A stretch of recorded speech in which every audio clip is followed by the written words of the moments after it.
RCB versus GT చిన్నస్వామిలో ఈ season last home game from RCB. వాళ్ళు ఇప్పటికే 4-3 గెలిచారు, హోమ్ రికార్డ్ ఇంప్రూవ్ చేసుకున్నారు. కానీ ఈ మ్యాచ్లో ఎక్స్పెక్ట్ చేసేది ఏంటి? One of course is the king versus the prince, the show down. దీంట్లో ఎవరు గెలుస్తారో చూడాలి. ఆర్సీబీ బ్యాటింగ్ చాలా డైనమిక్గా ఉంది, చాలా అగ్రెసివ్గా ఉంది.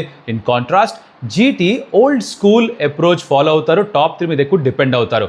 Battle of the fast bowling units, Josh Hazlewood, Bhuvi, వీళ్ళు ఆర్ ఎక్స్క్విజిట్. చిన్నస్వామిలో ఆ బౌన్స్ని కొంచెం మూమెంట్ ఉందంటే దాన్ని ఎక్స్ప్లాయిట్ చేయడంలో దిట్ట. ఇటుపక్క చూస్తే ప్రసిద్ధ్ కృష్ణ, సిరాజ్ వీళ్ళు కూడా మంచి ఫామ్లో ఉన్నారు. So it could be a face of between the fast bowling units.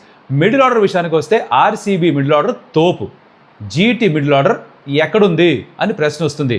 మార్పులు చేసుకుంటారా, జేసన్ హోల్డర్ని ఆడిస్తారా అన్నది వాళ్ళ క్వశ్చన్. అయితే రొమారో షెపర్డ్తో కంటిన్యూ చేస్తుందా ఆర్సీబీ?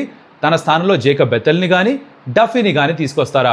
డఫీ వచ్చే అవకాశాలు తక్కువ, బికాజ్ డఫీ, హేజల్వుడ్లో ఎవరో ఒకరినే ఆడతారు ఆర్సీబీ, అది వాళ్ళ ఫిలాసఫీ. అండ్ షెపర్డ్ వెనకాలే ఉన్నామని యాండీ ఫ్లవర్ క్రితం మ్యాచ్ తర్వాత చెప్పేస్తున్నాడు. So Bethell might have to wait. ఇన్ని విషయాలు ఉన్నాయి, మరి మిస్ చేస్తారా ఈ మ్యాచ్ మీరు?